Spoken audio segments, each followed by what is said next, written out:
This is an anime recap video, and in this video, I'm going to show you a loser boy named Ara, who shocked everyone after gaining godly powers from a Majin. The story begins with our loser boy named Ara practicing talking to girls in a mirror. Elsewhere, some guys wake up in a shrine after a long night of drinking but become terrified when something begins to shake. One of them thinks it might be the legend of what they call a honkai person being sealed there, but they flee away after hearing a growling noise. A honkai person is defined as one who finds a heart that doesn't flee in the age of samurai fighters who throw away their sword and put down their helmet. These fighters emerge, fighting to reach the top with nothing but their honkai, so they are known as honkai people. Ara arrives at his first day at school, where he is told that the Minato Kai and Shiguma squad compete against each other for the top spot. But Ara isn't interested in fighting, and he only wants to know if there are any beauties in his class. The man assures him that there are, but Ara quickly finds out that his class is actually filled with some dangerous-looking guys. However, he sees a beautiful girl sitting next to his chair. This girl quickly introduces herself as Mahoro, and Ara instantly falls in love with her. After the class, Mahoro surprisingly asks Ara if he would like to walk home together. Our loser boy accepts without hesitation,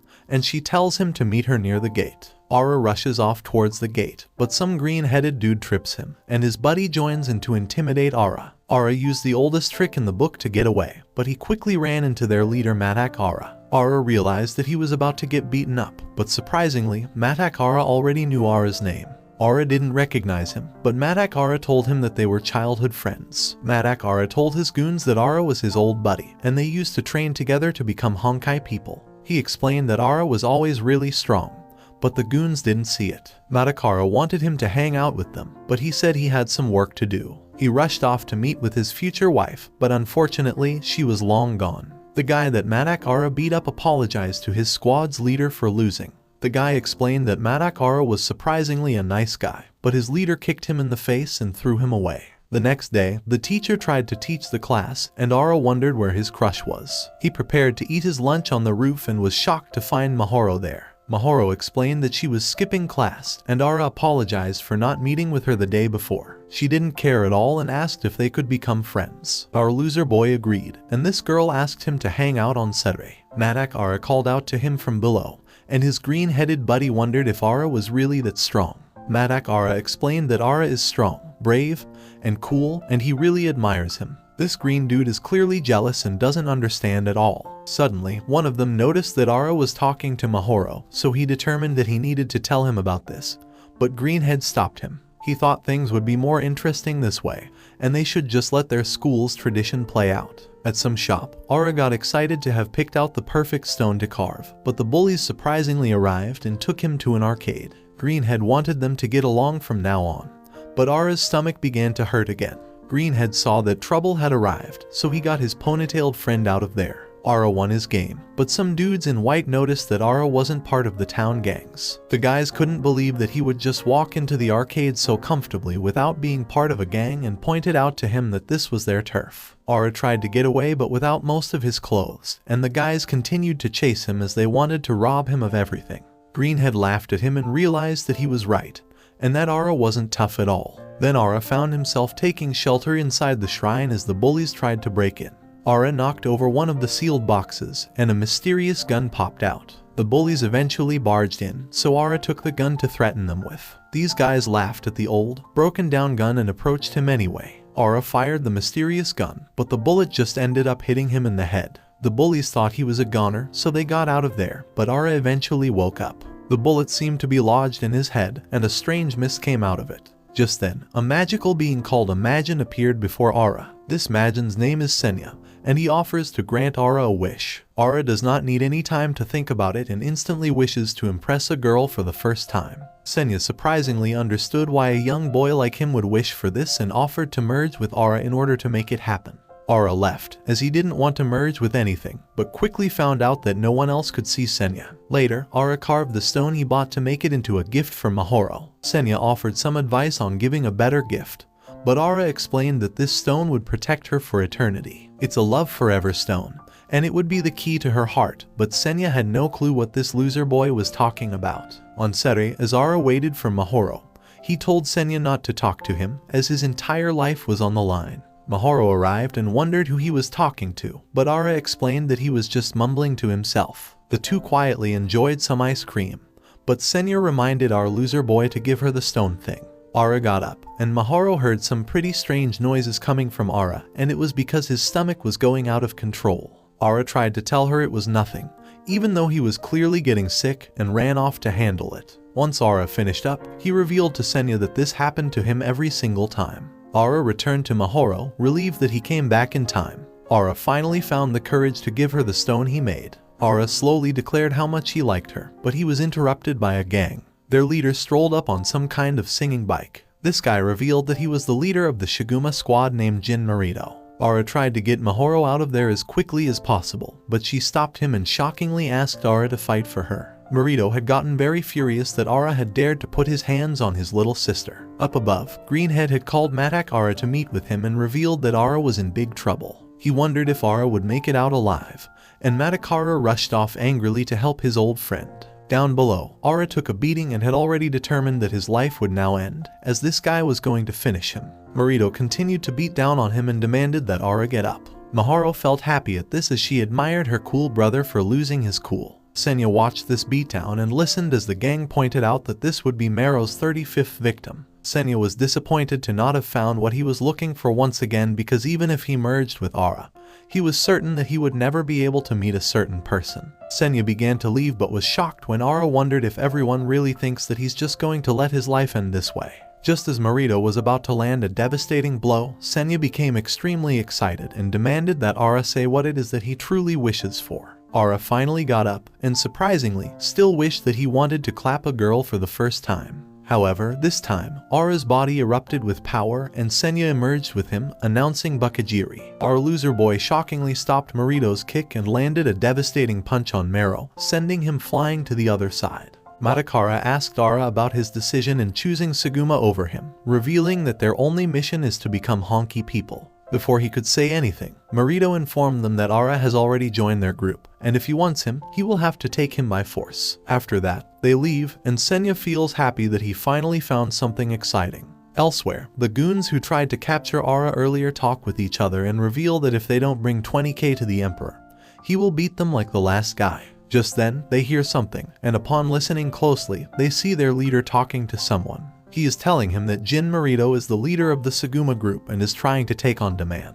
and asks him to find a way to make them settle their score. At Suguma's place, one of the members of the Suguma group named Tatsudo informs him about the history of the group and their long-standing war with the Demand group. While Senya loves fighting and all things related to it, our loser boy does not pay any attention and quickly rejects it. Just then, Marito arrives and informs him that they are heading to the town, to which Ara happily agrees. On the way, Marito talks to someone on the phone while Nagair, with his killer style, horrifies our loser boy, informing him not to let go of the hand of their boss from his shoulder, otherwise, he will kill him on the spot. Ara wonders what he should do, but Marito cheers him up by informing him that they are going to his welcoming party. Hearing this, Ara believes that there will be girls too at the party, and he will finally be able to clap a girl for the first time. Just then, they notice the same goons who stole Ara's clothes, beating a boy from their school and asking him to give all the money he has. Seeing this, Marito gets mad and kicks the hell out of one of their guys. The other two ask him not to get in their way, revealing in fear that they have no choice, and if they don't bring money to the Emperor, he will kill them. They then try to attack him with their knives, but Marito knocks them out one by one. At school, Mahoro calls his brother and asks him to go out with her to Hama Bay, who agrees without hesitation. However, she realizes that it is just a recorded message, and he is not talking to her, so she decides to send him a lot of text messages. Just then, Matakara arrives and tries to talk with her, but Mahoro pays no attention to him and continues sending messages to her brother. Suddenly, Matakara grabs her from his arm and asks her if Ara joined the Suguma group because of her. Mahoro, angered at this, shouts at him, which sounds like a roar, and then runs away, saying that he is a pervert. At the headquarters of the Suguma's group, Marito introduces Ara to all of his goons, informing them that he will be their new member from starting today and he has got some really sick punch. The goons, looking like they are about to kill him, start cheering for him, but our loser boy has no intention of listening to their words and only wants to see beautiful girls. Just then, Marito orders them to play their home game, and the winner will get a 1-year supply of Magi Honki. The rules of the game are simple. They will form a group of 2 and play a game of Jan Ken Po. The one who will win the Jankenpo game will hit the other with all he got, and if the punched one does not turn his head even after the hit, he will win. Otherwise, he will lose. Everyone starts playing and punching each other, while Ara is horrified at this, but Senya loves this, revealing that he missed this excitement so much. Burrito informs Ara that they will play at the semi-final and wants him not to turn his head, otherwise he will kill him.